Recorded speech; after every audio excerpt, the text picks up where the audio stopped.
Well, sleep is often seen as the best thing for productivity, but what if your job is actually disrupting your much-needed shut-eye?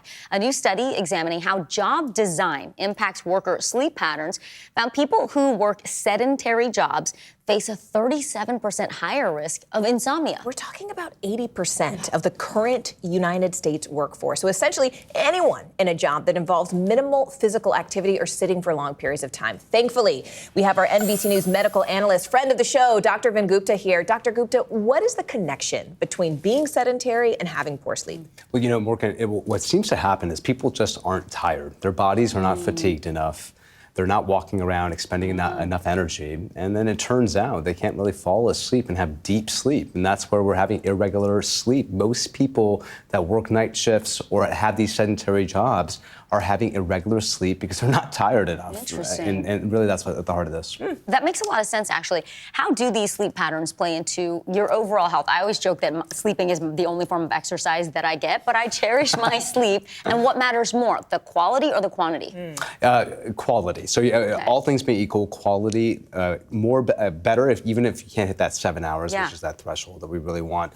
What we see here, Vicky, is poor sleep can really cause, especially if it's chronic, over the course of a few years, cardiovascular impacts, high blood pressure. Wow. Can actually cause high blood pressure in the lungs, which can impact the heart. And so this is where sort of sleep apnea actually commonly really causes these types of problems. But irritability, daytime sleepiness, grogginess, just the inability to be productive at work or if you're caring for kids, has some real life consequences. I think we probably all felt at some point when we've had a poor night of sleep, but this is really the impacts here. Which is interesting because we're seeing these trends on TikTok and stuff called bed rotting, right? Which I think is just a common term for like catch-up sleeping, right? A lot of us get so tired that we just catch up when we have the chance.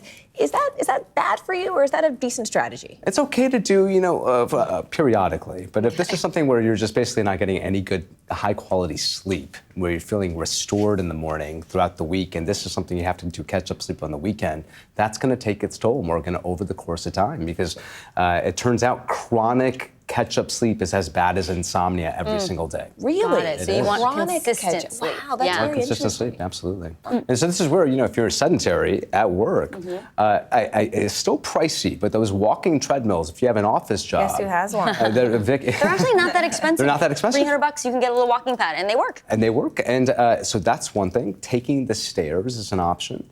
And making sure devices, for example, and we always talk about the sleep hygiene in the bedroom. Devices should not be there, or if you're going to use them, use the blue filter light on your device setting, because that actually predisposes you to be more sleepy. We talk about technology, and you just mentioned the blue lights. What about men versus women? I keep seeing these headlines saying that women actually do need more sleep.